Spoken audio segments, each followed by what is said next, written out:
J'ai mis l'enregistrement, c'est pour ça. Ouais. Arbe ba'olam ou bachar ba'adam. Qu'est-ce que ça veut dire Arbe ba'olam ou bachar ba'adam, l'abdo? C'est-à-dire qu'il y a beaucoup d'options. C'est comme si Hachem, il avait beaucoup d'options. Il aurait pu choisir je sais pas, on dit que, comment ça s'appelle, je sais plus, c'est quel animal aquatique qui est très intelligent. Il y a je sais pas, les pieuvres, on dit elles sont intelligentes, elles peuvent communiquer. Ouais. Et ce qui veut dire, voilà, donc il y avait plein d'options parmi les créatures, tu vois, qu'il aurait pu Ouais. choisir. Pourquoi est-ce qu'il a choisi l'homme? C'est ça ce qui demande. Hachem, il aurait pu faire n'importe quoi, tu vois. Arbe ba'olam ou bachar ba'adam le'avdo, bifrat, ve'u nifrar mikol asher hu al haaretz. Il a été choisi parmi tout ce qui existe sur Terre.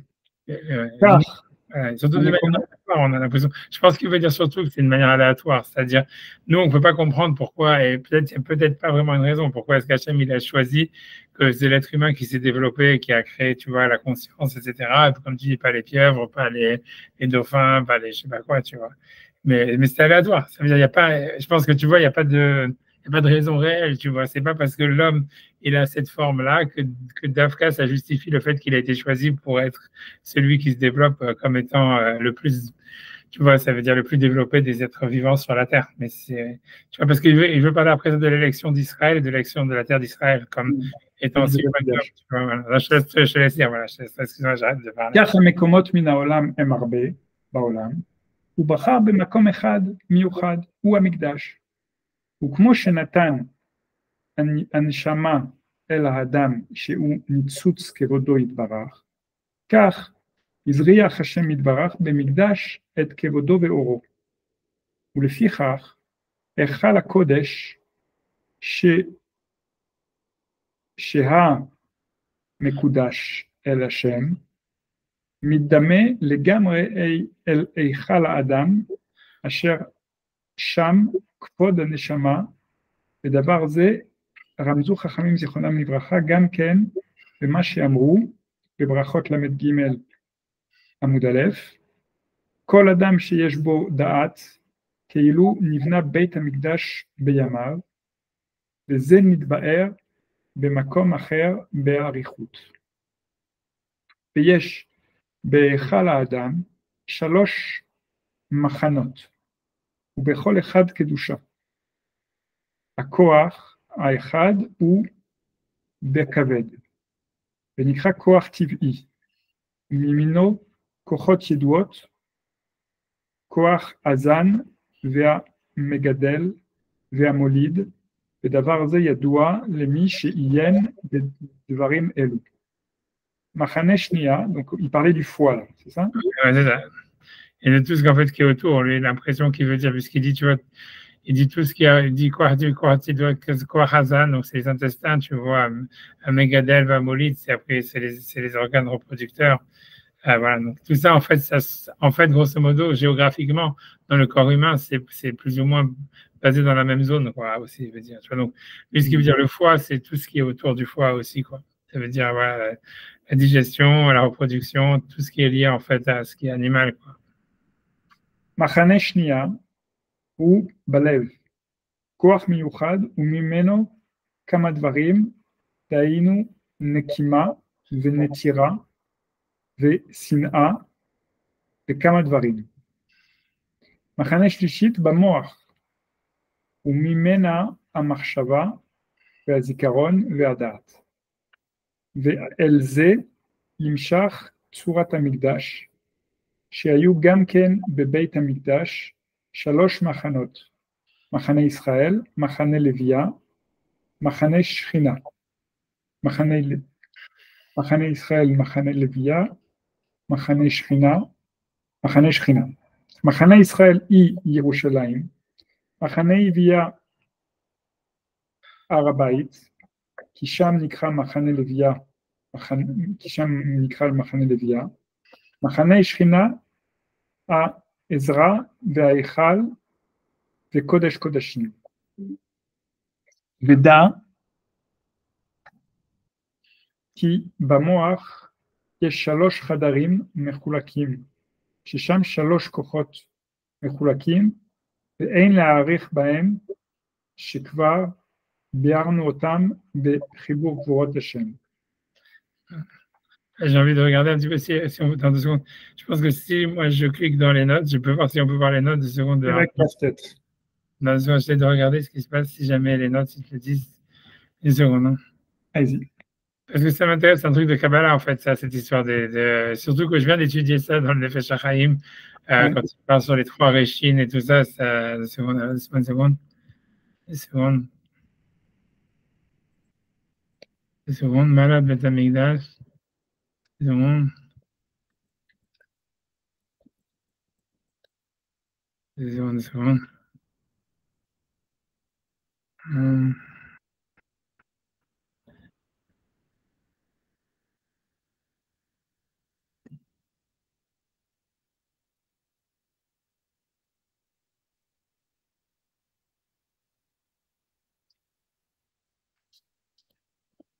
2 secondes, 2 secondes.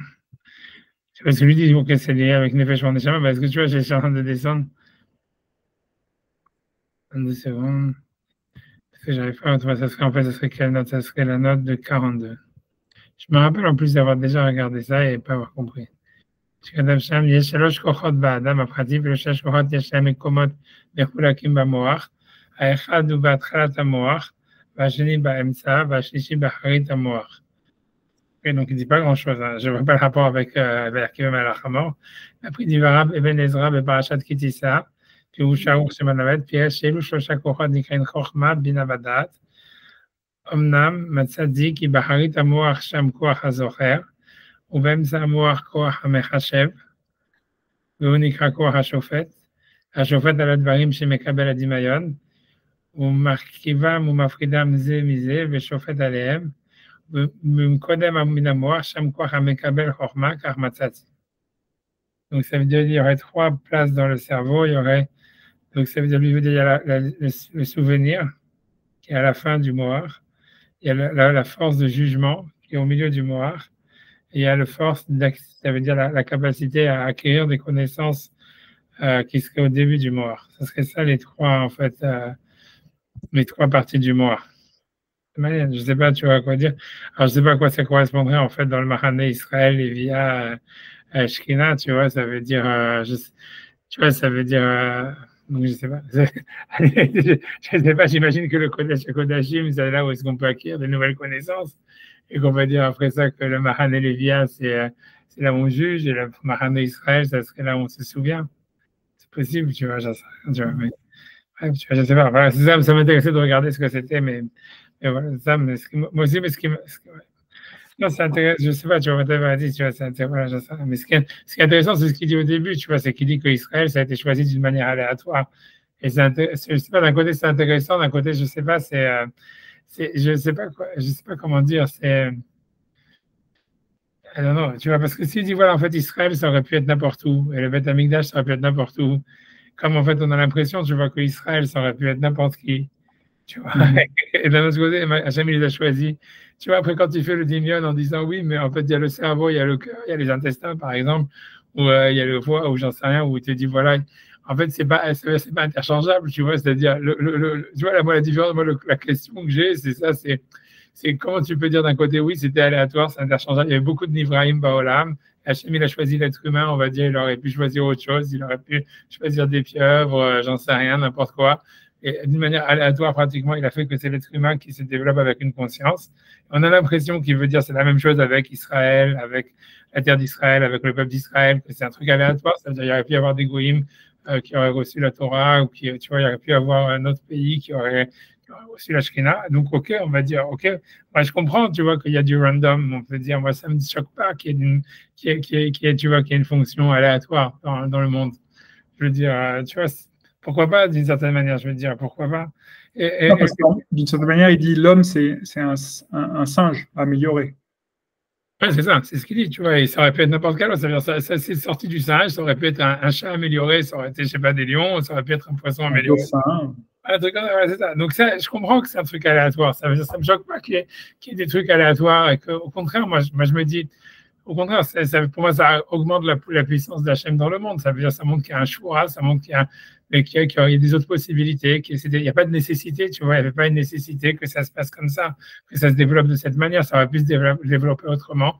Il y avait, tu vois, Ok, ça je comprends et pour moi ça fait sens pour moi que voilà que Israël ça aurait pu ça peut être un autre pays, ça aurait pu être la France, ça aurait pu être le Congo, ça aurait pu être j'en sais rien, ça aurait pu être, ça veut dire au fond tu vois la terre d'Israël c'est comme la terre c'est comme il dit c'est comme une autre terre, ça veut dire rien de spécial, c'est un choix qui est la même chose sur le juif par rapport au goy, tu vois, ça veut dire tu veux dire voilà c'est un être humain comme un autre d'une manière aléatoire, il a fallu choisir un ou peu importe, l'histoire elle s'est faite que de cette manière. Sur le plan purement matériel, il n'y a rien qui différencie. Ouais, donc c'est un choix aléatoire. Mais par contre, tu vois, quand il commence à dire oui, mais en fait, il commence à faire des distinctions entre voilà, les trois parties, tu vois, la digestion, le cœur. Tu vois, par exemple, on ne pourrait pas digérer avec le cœur, par exemple, tu vois.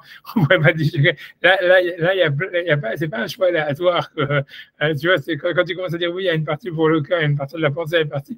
Là, là, ça devient des nécessités, tu vois, il y a une sorte de correspondance, tu vois, on va dire absolue, nécessaire entre la fonction, la chose elle-même, et si tu veux, et c'est sa fonction, etc. Quoi.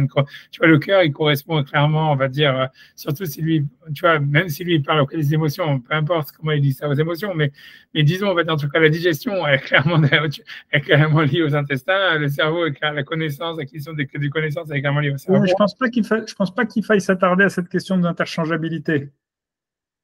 Mais pour moi, je ne sais pas, pour moi, je comprends ce que tu veux dire. C'est sûr qu'on a l'impression qu'il veut dire ça, mais pour moi. Parce qu'effectivement, il parle de la fonction.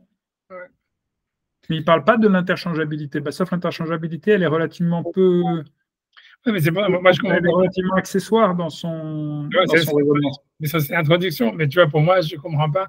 Pour moi, tu vois, elle ne fait pas sens. Tu vois, c'est-à-dire qu'il aurait dû dire voilà, il y avait une nécessité. Si tu commences à dire, si on dit, tu vois, dans la suite de son raisonnement, il aurait dû avoir une nécessité de l'élection d'Israël. Ça veut dire, il aurait dû parler de la spécificité d'Israël, la spécificité des Kohanim, la spécificité des Lévi'im, et alors trouver un truc, tu vois, en disant, je ne sais pas, les Lévi'im, ils ont essentiellement comme le cœur, si tu veux, il a une correspondance avec les émotions, etc. Ou le cerveau, il a une correspondance avec la connaissance, etc. Ainsi, les Kohanim, ils ont quelque chose en eux qui essentiellement les relie à cette fonction, tu vois, ou comme la terre d'Israël, elle est là où il y a la Shrina, et comme il dit, c'est un Nitzot, c'est ce que tu veux. Mais ça veut dire que, tu vois, ça voudrait dire normalement il devrait y avoir une correspondance entre cette chose. Ça, c'est une moi, je comprends ce que tu veux dire. Que c'est clair qu'on a l'impression que l'introduction, elle est pas partie du raisonnement, mais elle est contradictoire pour moi. C'est pas simplement, tu vois, c'est soit tu dis oui, c'est un choix aléatoire, ça aurait pu être n'importe où. Et bon, voilà, c'est comme ça, c'est tout, tu vois. Ou bien tu peux dire après. Si tu dis après, non, mais voilà, il y a trois étapes, il y a trois choses, etc., ça voudrait dire, en fait, c'est nécessaire que ça se passe comme ça, ou en tous les cas, c'est optimal, on va dire. C'est optimal que ça se passe comme ça. C'est ça, tu vois la différence. C'est-à-dire, les Juifs, ils sont optimales. Parce que vous allez réfléchir sur est-ce qu'il y a une nécessité intrinsèque à l'existant d'avoir la fonction qu'il a finalement. Ouais. Mais ce qu'il ne dit pas sur les organes, il le dit sur Israël ou sur les hommes, qu'il n'y a aucune nécessité matérielle, ouais. mais nécessité matérielle, donc il y a cette interchangeabilité. Mais lui, il dit, finalement, il pourrait tout à fait dire aussi que le cœur aurait pu nous permettre de manger et que le cerveau aurait pu nous permettre de... Mais ça, c'est pas vrai, à mon avis. Tu vois, c'est-à-dire, je pense pas que c'est possible. Tu vois, je pense pas que c'est vrai. Ça veut dire, tu vois, moi, sur ça, ça veut dire, je pense pas que c'est vrai. C'est-à-dire, pour quel que soit, je pense que voilà. Alors, quelle est la nécessité dans la matière qui fait que le cœur ne peut servir qu'à sa fonction et que je pense, en tous les cas, principalement, ce que je veux dire, c'est parce que voilà, c'est parce qu'en fait, ils sont définis par leur fonction, tu vois, c'est-à-dire, c'est ça l'histoire. Par exemple, l'idée pour moi, ça serait de dire, est-ce qu'un juif, par exemple, il a essentiellement, tu vois, un attribut religieux, tu vois, ça veut dire, comme tu disais, voilà, je sais pas, voilà, je sais pas, par exemple, tu vois, voilà, là où tu peux voir le plus simple, dans ça, c'est vraiment un exemple complètement idiot, mais c'est, tu vois, quand tu vois les matchs de foot, par exemple, tu vois, ça veut dire, tu vois, tu as une équipe de football, tu as des attaquants, tu as des défenseurs, tu as des milieux. Et en fait, c'est vrai que, en fait, si jamais tu as Shalom, tu as des blessés dans ton équipe, tu vois, il y a des milieux que tu peux les faire jouer comme attaquants, tu vois, tu peux changer, mais tu ne seras pas dans une configuration optimale de ton équipe, quoi. Tu vois, ça veut dire, voilà, l'idée, ça veut dire, c'est pour moi, l'enjeu, c'est de savoir, en partie, c'est de savoir, est-ce qu'un juif, par exemple, tu vois, qui n'est pas en Israël et qui, tu vois, qui n'est pas en train un Cohen, on va dire plus, exemple plus, un Cohen, c'est encore plus fort. Imagine un Cohen que lui doit travailler au Beth Amikdash, il ne doit pas avoir d'héritage dans la terre, donc il doit simplement être consacré au Beth Amikdash. Disons un Cohen qui maintenant fait du business, tu vois, je sais pas, il a une marque de je sais pas quoi, de je sais pas quoi, de lunettes, j'en sais rien. Tu vois, est-ce que c'est comme si donc tu vois, ça veut dire c'est ok, ça veut dire il y a quelque chose, tu vois, en fait, qui est, tu vois, c'est comme si tu avais une équipe et que tu vas devoir prendre un attaquant pour faire défenseur parce que tu as un défenseur qui est blessé et que, ok, donc c'est pas optimal, tu vois, ni pour le fonctionnement de l'équipe, ni pour le fonctionnement du joueur, ni rien du tout. Tu vois, ça serait ça, tu vois, c'est ce qu'on a l'impression, tu vois, ça veut dire si on suit son exemple du cœur, du foie, du machin, on a l'impression, tu vois, parce qu'il y a une adaptation, il y a une corrélation entre la fonction, tu vois, de l'organe et tu vois, ça veut dire et sa forme et son essence, tu vois, et sa structure. Et donc, tu vois, c'est clair qu'en fait, tu vois, on pourrait faire, tu vois, j'imagine, tu vois, les gens te disent, voilà, on réfléchit aussi avec l'estomac, il y a des, je sais pas quoi, il y a des relations entre la connexion. Non, c'est ce qu'ils disent, tu vois, aujourd'hui, il y a plein de trucs. C'est vrai. Mais le second cerveau. Parce qu'on veut dire, tu vois, j'imagine que tu vois, c'est clair aussi que quand tu dis ouais, le cœur avec les émotions et tout ça, c'est pas que dans le cœur, ça veut dire on somatise, tu vois, il y a des émotions, tu vois, c'est beaucoup plus complexe que ça. Et encore une fois, je pense que tu vois, je pense que il y a une configuration optimale, il y a une configuration, tu vois, au Bediavad, tu vois ce qu'on appelle, tu vois, Bediavad, tu peux faire jouer ce joueur. Comme je dis dans l'équipe de football, tu comprends, c'est-à-dire tu peux faire marcher le truc que ça aille bon an mal an malgré tout, tu vois. Mais ce que je veux dire, tu vois, c'est est-ce que ça veut dire que Israël c'est ça?